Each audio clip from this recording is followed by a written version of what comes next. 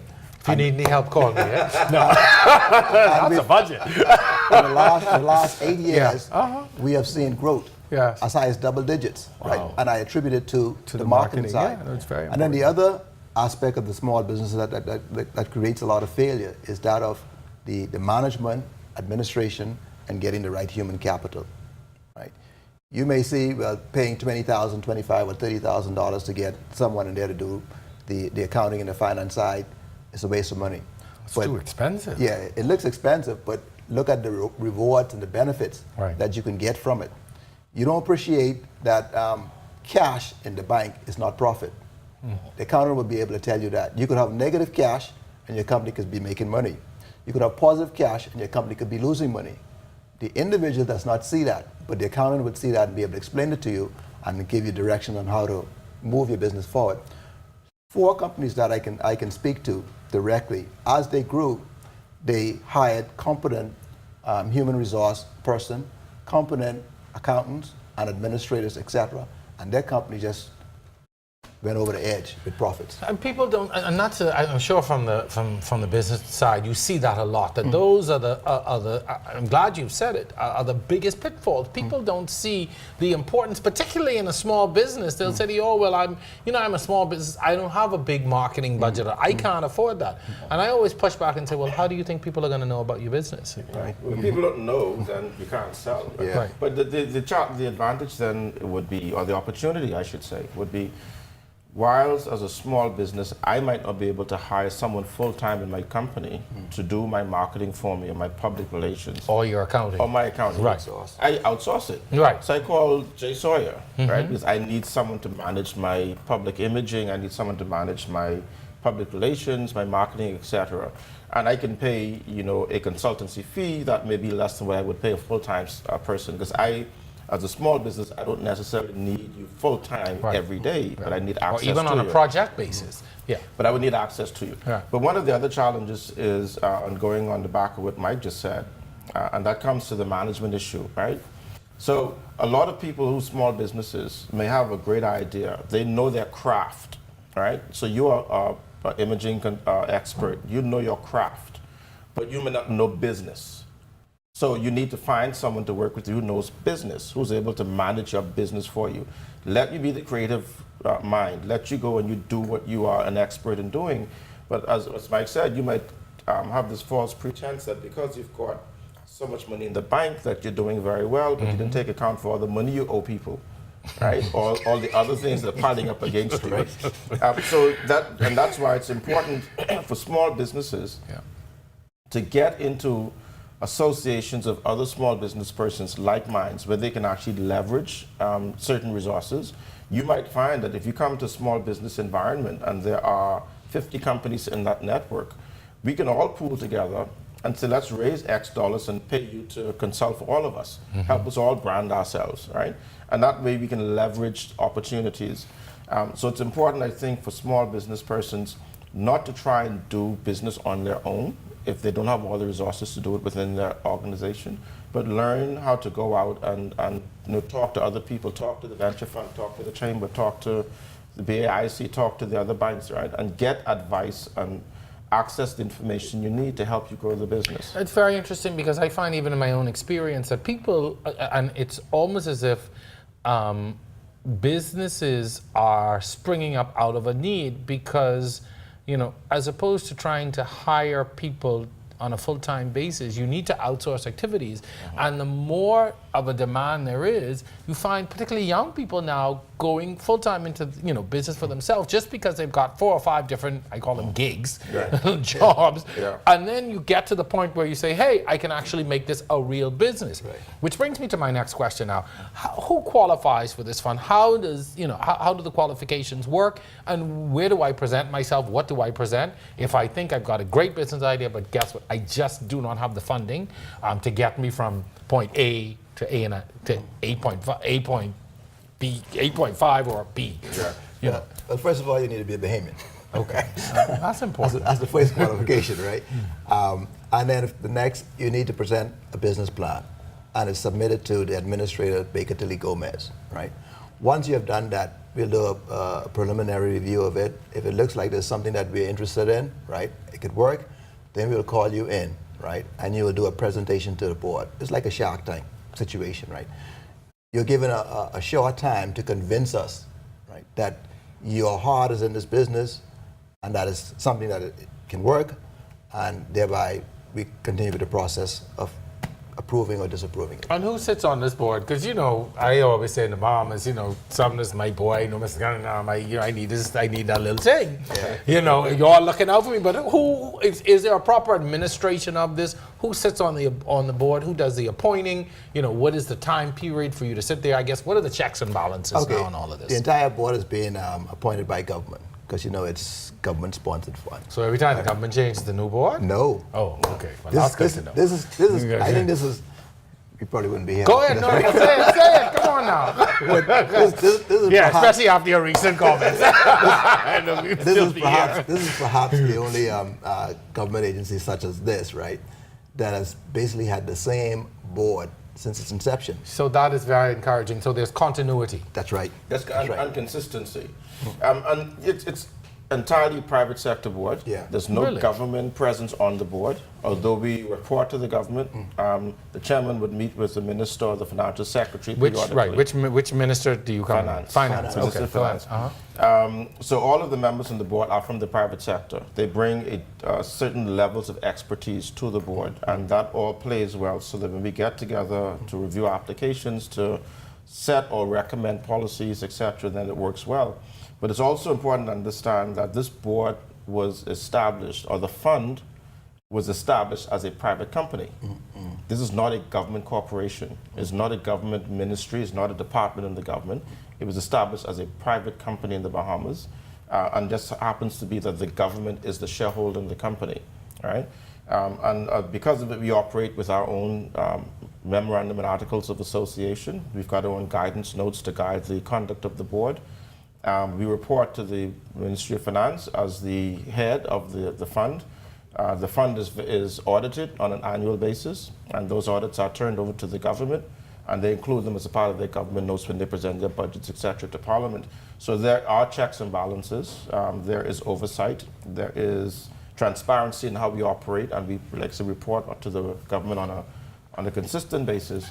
But it is important to understand that when you come before the venture fund, that you're coming before a panel of individuals. I think we've got seven directors on the board who are all coming with different levels of expertise from the private sector that will assist in making determinations about the various applications before it. Excellent news. I mean, I think that's what you all have as a model, I think, for what can happen across this country in so many other instances where even though it is funded by government and reports in, it is still operated by a group of private sector individuals, and I think that is a fantastic model. But as we get ready to wrap up though, I want you to reiterate two things. One, the fact that it is open to any Bahamian who has a good idea. Where do they come? How can the process begin? And what kind of work should they do, even before presenting? Because you just don't want to show up and say, I have a great idea. And secondly, what is needed in terms of, funding to get this to grow to something where you will be able to fund almost everyone who meets the criteria? Well, you will need an injection of greater level of funding from the primary source right now, which is government, right? And if we can get, let's say, $2 million on an annual basis, a consistent basis. That's all? I say if we can get that, we're not getting a million now, right? But if we can get that on a consistent basis, right, we can do quite a bit of things with the fund itself, right? But if we're looking at companies that require, like as the vice chair said, if we're looking at companies that require $200,000, $300,000, etc., we change our upper limit to $300,000, then obviously we're going to need a higher level of funding, right? And we are seeing projects coming to the fund as we speak, requiring up to $800,000, which is really a big risk. They're not going to get that kind of funding from any other financial institution, all right? So if we can get larger sums of funding from the government itself or any other private entity, then we can do a great more. Gentlemen, we are out of time. I just want to encourage folks, though, to take advantage of what is there. I thought you said very interestingly, I don't think I've ever heard anyone on my show say that we are eager to give away money. Wow. But that's one of the reasons why we're here. Yes, well, I encourage everybody out there certainly to take advantage of it. Gentlemen, thank you very much. It's been a very insightful, exciting discussion. We're going to switch gears a bit. We are done with our first half of the show with these gentlemen, Michael Cunningham and Edison Sumner. Thank you very much. When we come back, we are going to be talking to some individuals who have benefited from this, who are going to share some of their experiences and tell us what they have done to be successful. Stay tuned for more On the Record in the second half of our show. We'll be back right after this.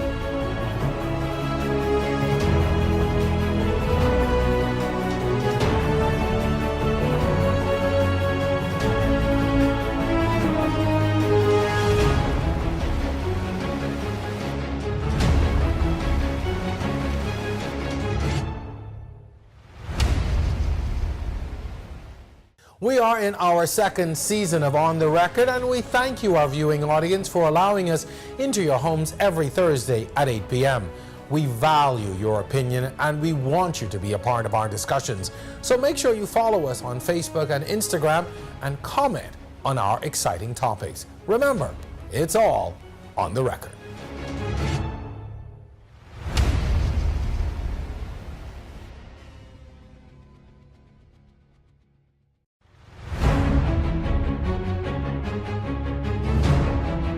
We are back with more On the Record. We're discussing Seize the Opportunity, Own Your Dream. Our guests in this second half, Michael Douglas, proprietor of Devanius Manufacturing, and Dawn Aubrey, owner of Island Ostomy. Did I pronounce it correctly?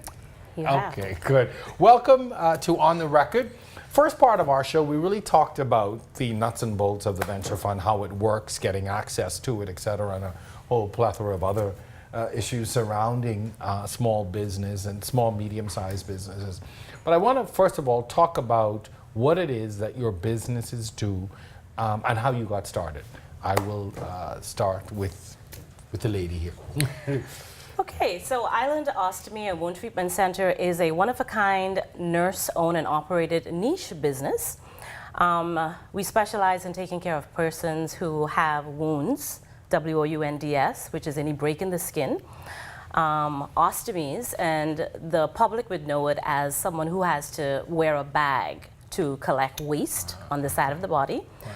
Continence, the concept being managing persons who have trouble managing voluntary, bowel bladder habits. Mm-hmm. I am also a certified foot care nurse. Yeah. Mm-hmm. Interesting. And what prompted you to start this business? It's a very unique niche business, because those things you would think would be handled by any doctor or medical office. But why did you see the need to start this specific kind of business? Well, actually, this evolved. My background is critical care. I'm an internationally certified critical care registered nurse. And early on in my career, I got injured. And so after being limited to 10 pounds lifting, I was restricted from lifting. And you cannot be in the intensive care unit where you have persons who are 2 or 3 times your size, unconscious, unresponsive, right, and you have to turn them. And so I needed to recreate myself so that I can still contribute positively in the field of nursing. After that, I started teaching for novice nurses and nursing students in the ICU, but I was not fulfilled. There was something more. Part-time, I used to work in the office of Dr. Dwayne Sands. He cardiothoracic and vascular surgeon, and sometimes whenever his nurse would be on vacation, he would ask if I can assist certain days. I noticed at the time that when he did wound care, he did stuff that I was not familiar with, and so that sparked my interest. After a while, I left and I went to the US because I figured there was much more to nursing that I was exposed to in the Bahamas, and I had to find it because I was restless. I get bored easily. So I went to the US, and while there, I was a travel nurse for many years, and then Dr. Sands had asked me to come back or consider coming back to manage the office. That was huge, because in managing the office, it meant that I needed to be knowledgeable in what it is that he specialized in, which was cardiothoracic and vascular. So I specialized in cardiothoracic and vascular nursing, which included wound care. So I came home and I started wound care after attending the Medical University of South Carolina Nursing Division in South Carolina. But while in that program, I was introduced to managing wounds in the abdomen that happen to have bowel exposed. And so when bowel is exposed to atmospheric air, sometimes you can get fistulas where you have poop leaking into the wound base, causing contamination, and you had to learn to isolate this. Now, every nurse knows about an ostomy. I know about an ostomy, but that was all that I knew. So I needed to know a little bit more. I was already home, and so I knew that a part of my program, Wound, Ostomy, and Continence, I wasn't interested in ostomy or continence, but I was forced into it because being home, I was faced with more patients who had ostomies and not being cared for than wounds. So I did the program with Emory University online long distance, and because I had a green card and US nursing license, I was able to go back for about 2 months to do my rotation and become certified. And so it just evolved. And as I saw patients with the ostomies, in my history, there were persons who had other issues that they wouldn't want to speak about. Every time I cough, sneeze, bend down, I leak. Or every time I pass gas, I have an accident. And so that was the continence part of it. And so whenever I look at a patient, or H-O-L-E in the patient, I have to remember to look at the patient as a W-H-O-L-E. Wow, that is quite an evolution. Yes. Interesting. We're going to get back to you in just a moment. Mr. Douglas, I want to speak about how Divanius Manufacturing came about, how your business started. Divanius, we're a brand, slash manufacturing. It started, I think we trademarked in 1994. And what we wanted to do is create a sustainable brand that would not just represent our company, but would represent the Bahamas. And we started with one product, and then it evolved to some 42 products today. You have 42 products? 42 different products we make. We make products sometimes for specific entities, i.e. we had a client came and say, can you make a tamarind steak sauce just a few months ago? So we formulated and went back, and we went back and forth and formulated tamarind steak sauce. I have to try that. Okay, Yeah. so we're obviously here to talk about, your access to the venture fund and how it helped your business. I want to start with you. Islandostomy would seem to be something that would be very costly to start up. I'm just now speaking from the outside looking in, because you're talking about medical facilities and equipment, etc. But how were you able to access the fund, and how did it help you? I didn't know anything about the fund. When I first came home, I was running my business out of my boss's business. He was gracious enough. And then he said to me, you need to think about starting your standalone business. And so there were the commercials running at the time about the Jumpstart program. And so I said, okay, let me see if I can access that. I spoke to someone, and after they heard what it is that I did, he said, no, that is just not going to do, but why don't you contact these people, the Venture Capital Fund? And I did that. And that is how I got started. What was it like? How did that help you to get started? What was the process like? It was intimidating. Really? Tell me about it. We agree on that. So let's just make it clear. I'm a nurse. I know nothing about business. Right. I can take care of you, but I don't know anything about running a business. So after I inquired about what is necessary, they started with the business plan. I was like, roadblock. You need to meet with the Venture Capital Fund board and be able to sell your business plan to a group of individuals who I happened to find out was all male. So I took some time and I created a PowerPoint, and I presented myself to the Venture Capital Fund to give my presentation. And as I was about to open my computer, a gentleman, and I really wish I can remember his face, he said to me, okay, I'm sure you have a PowerPoint presentation, but we ain't into that today, right? So why don't you just talk from your heart about your business? It is your business. It's your vision. And I'm sure you don't need that. That must have been a huge sigh of relief. See how I went silent? Yes. It was. But I remember that it is all about how you show up. We ask for opportunities, and I realized that this was my time, that the door had been open, and I needed to walk through. Pause right there. I'm glad you brought that up, and we're going to explore that in just a moment. But Mr. Douglas, what was your experience like? How did you get before the venture capital folks, and what was it like for you? Actually, our company, like I say, May mentioned, we started in 1994. Which was way before. And we were doing relatively well, and then I moved to expand the brand into China, and the PRC. I lived there for about 13 years. And I came back home, and during the time I was home, one of my brothers who helped me with the business passed away. So I was forced to now rebuild. And I was looking around, going to banks. After being away for so long, you go walk in the banks, they say, who are you? So I talked to family members, tried to raise funds. No way, roadblock. And then a friend of mine, actually a nephew of mine, said, why don't you consider the venture fund? And I said, who are these people? And do they really interested in helping you? And I did. Sure enough, I filled out the application. And the good thing about it, I had good books. I could show what we were doing. The brand was already visible, was out in the market.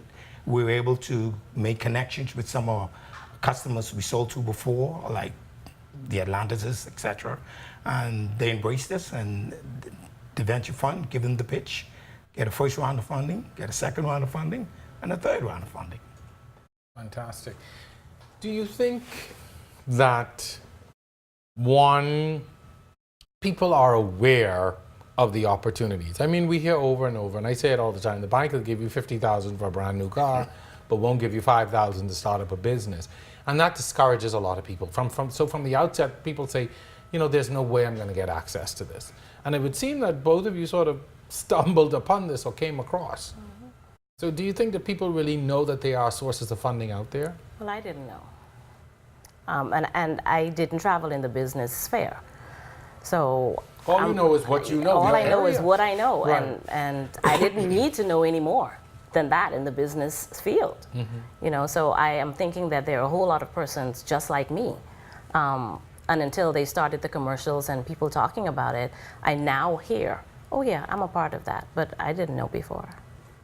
I think what was great with the venture fund is that, you know, they have people in various fields on the board that can assist you with even challenging. If you have a weakness in this area, they can say you need to do this, you need to do that, which help the guy. You know, you can have an idea where you want to go. You know the destination, but sometimes it's the journey which sort of you know, you need assisting to it. You both mentioned, you know, when she said intimidating, you said yeah.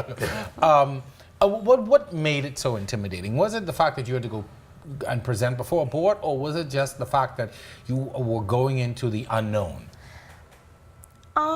It was, I didn't have my notes. I had prepared, you know, a particular way I was going to present this. And then right there and then I had to scrap it. But I realized that if my few opening sentences didn't catch you, I was going to lose you. And so somehow I was born with the gift of gab. And I'm very colorful when I speak. And it was a room of men. And so I capitalized on that. Okay. When they asked me to explain. How important, though, is having that passion for the business that you want? Because I think a lot of times people will look at, you know, at business opportunities or working for yourself or something like that, and they see it as a way to make money, as opposed to having a passion for this thing that you do. How important is having that passion for the business? Passion is really, really important. Take, for instance, you know, we're involved in manufacturing, and some days you have to produce up to 100 cases based on the demand of various products. So sometimes you get started 6 in the evening, could run you into 4 in the morning in the factory. But it's, you know, if you enjoy what you do, it's not like working. And that's the way I feel about what we do at Devani's, you know, and I'm so excited about being able to produce something that represents the company and that we can even help add to real GDP. Mm-hmm. One of the things we talked about in the first portion of the show was some of the pitfalls, you know, of startups when you're first starting out. And two things I mentioned was the right marketing and the management of the business, having the right tools in place to manage your business. And I want to talk about really how important those two things are. Because the businesses that you represent are so different, opposite ends, but I would think that that's important. Those elements are important, are fundamentally important almost to any business. So I want to talk a little bit about how important is the business of doing business. When I started, I got the equity with the venture capital fund, which meant that they bought into my business. Along with that, they provided me with a member of the board who stuck with me every step of the way. Whatever issue I had, he was able to answer or point me in the right direction. That's fantastic. They made it known that, listen, in business you cannot run it as a mom and pop. So there are certain things that you have to put in place. You need to have a point of sale system. You need to have QuickBooks. You need to have regular accounting. You have to reconcile.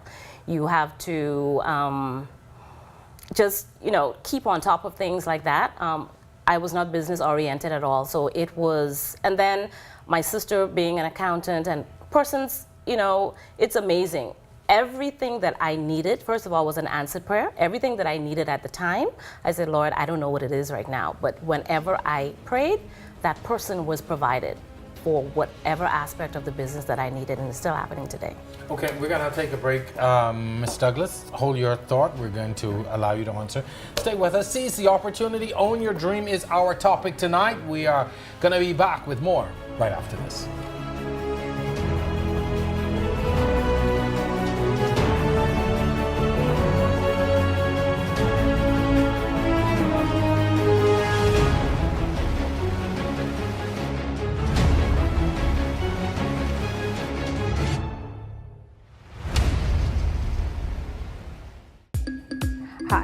I'm Davriel, and welcome to Rev Tips, where we answer your most important Rev service questions. Today, I want to talk to you about the exciting new Rev Go Play app. But how does it work? Well, you start by opening a Cable Bahamas My account, so you can take your TV everywhere. Here's a few notes to get you started watching TV on the go. Step 1. Create a Cable Bahamas My account. Step 2. Download the latest version of the Rev Go Play app from the Google Play or iTunes App Store. Step 3. Log into the app using your email and My account password. Step 4. Enjoy your Rev TV on the go. Well, that's our Rev tip for today. Be sure to join us next time for more information on how to get the best out of all your Rev services.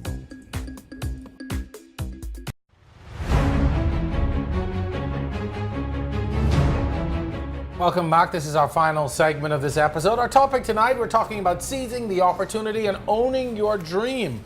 Two entrepreneurs here who have fantastic success stories. When you talk about, as we were going to the break, we were really talking about the importance of really in the early stages of your business, making sure that you operate it as a business, and also the importance of the marketing of all of that. So, sir, I want you to talk about that. Mr. Douglas, give us a little bit of your experience. What we did, first of all, we looked at what products we can produce and who were the competitors and who we're going to sell these products to, and then we identify what segment of the markets we're going to sell it to. We look at a primary market, let's say tourism, secondary, mom and pop, third, hotel, and identify then fourth one, probably export. And we're going to say how we're going to get these products to market and what's out there, and what makes our product different from the other products. Why would people want to buy our product? So we went into niche areas, creating such like tom and steak sauce, and guava jam is a staple, but we make a cinnamon papaya jam. So we look at unique products that we can make that will not be regular, like the strawberry jam, etc. And that, I think sometimes people miss that, because you would see someone will start a business or start something, and then a week later you see 6 people trying to do the same thing. I often wonder, do we do enough? Is there enough research? Do we do enough consultation? Are we prepared enough when we enter the market with this business to say, hey, this is the market I'm going after, and this is the potential of that market? Right. Well, what we wanted to do is, if you looked at our product range, take for instance, we make a Jonkanu pepper sauce. So we wanted to create a product that would also bring some cultural element. Everybody knows Jonkanu. And then we came up with a Gombe hot sauce, which right now in this period, we're having a Gombe festival. Yeah, let's Gombe summertime. Yeah, Gombe summer. Don't know what that is. Gombe. So we try to infuse our culture with some of the products we put out there. Recently, we came up, coming back home, some of you younger folks, we Thank you for that. I appreciate it. I was going everywhere and they were saying, oh. I said, you know what? We're going to do a Millennium hot sauce and call it I like that. it shows though that you're thinking and you have a finger on the pulse, which is very important. Yes, and that took off very well. And it's formulated a little different, but it's hot. It's the hottest one, and flavorful. Definitely a passion for what you do. I mean, we started to talk in the break, about having the right amount of passion for something like this. Well, let's be clear that what I do is not glamorous at all. I got that very early on in the discussion. Yeah. You can say that I'm a human plumber. I have to enter a patient's room in a split second, and within about 2 minutes have you comfortable enough with me to expose everything so that I can render care. Wounds, I mean, sometimes you look at them, you can identify every piece of a pizza, including maggots coming out of it. Now, do you think the patient feels bad about that? Sure. and then I come in to make you feel worse. No, I realize that with my passion, it has to be a ministry, because these persons didn't ask for it. They surely have it, and while they have it, you want to make sure that they are able to live life without limitation as far as possible. So I do provide that personalized care to that individual, and that's something that just cannot be bought if you don't have the passion to do it. One of the things that always strikes me when you start up a business that's your vision, how difficult is it to get people to buy into that and to have the same level of passion that you have? You talk about, having to go into a room and make a patient feel. You speak about that and I immediately get warm. I know I could never do that kind of work. But you have people who may present themselves for a job and see it just as a job and not as an opportunity or a career, and they don't have the same passion. And how do you get that to happen, or how does that even affect your business? I've done 30 years in nursing come October this year, and I can tell you 3 things that don't excite me in nursing. That's pediatrics, maternity, and psychiatry. Everything else I love.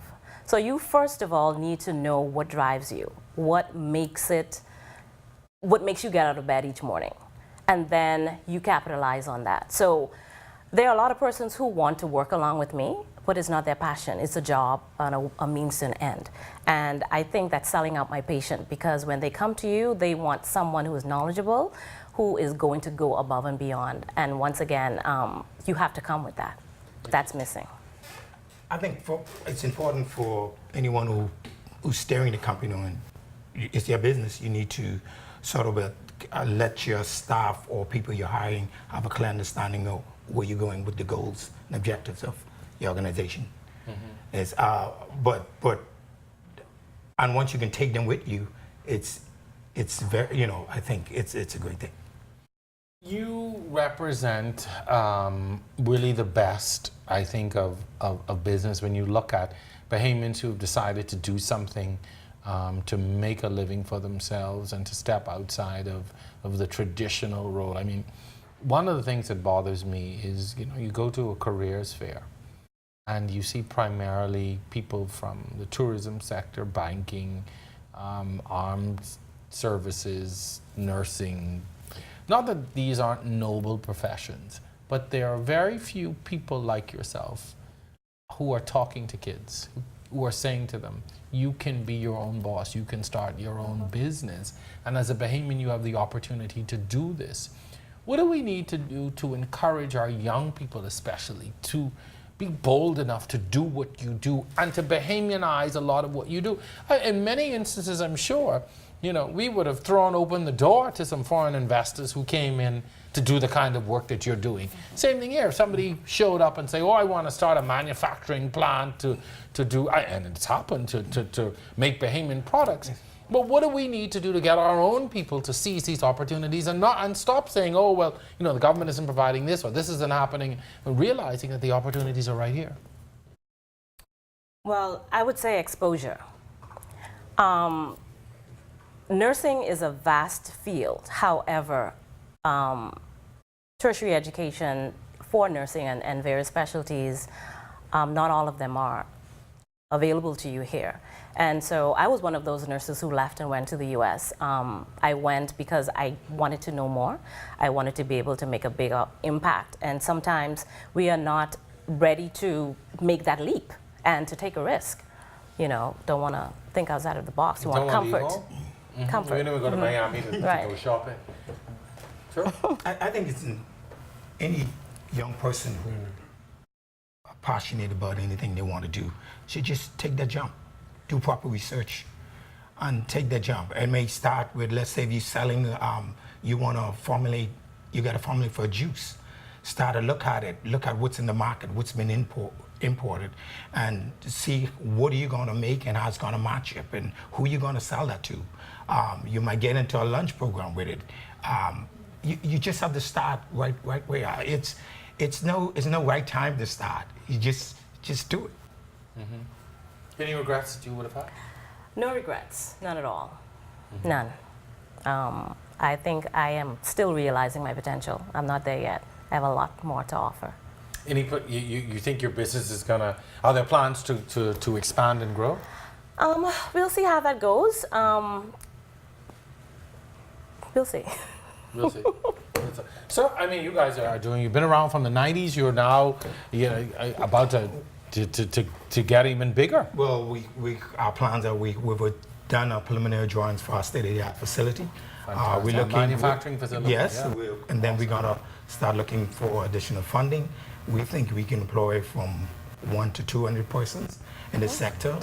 We're now looking at markets we want to go into for export. Okay. And we understand we may not export of 42 of the range of products we're making currently, but if we can get 5 of them in niche markets, Canada and China and US, I think we'll do extremely well. Fantastic. Listen, I just want to say that this has been a very enlightening and encouraging discussion. I hope that people see this and realize the opportunity. We are living in a time when the traditional forms of employment and work are shrinking. People are needing less people to do the things that they used to do years ago, and so this is a great way for people to continue to earn a living, become successful, and certainly, from a Bahamian perspective, you all represent, I think, a future that hopefully, even youngsters who are just leaving school will look at this and see the opportunities that are available and hopefully access the venture fund. But certainly make sure that their ducks are in a row before they get there. That's important. Most important. Showing up ready, as you said. Yeah, most definitely. So folks, thank you very much. It's been a great talk tonight. Thank you. Continued success for you in your business. I'll be happy to check out some of your products. I hope I don't have to see you for a good little while. I wish you all the success, but I hope I don't need to see you for a good little while. I understand. No offense. But if you do know yeah, but someone if who I needs do, the care. yeah, most definitely. I'll be sure to provide the Sure. referrals. Yes. Thank you very much.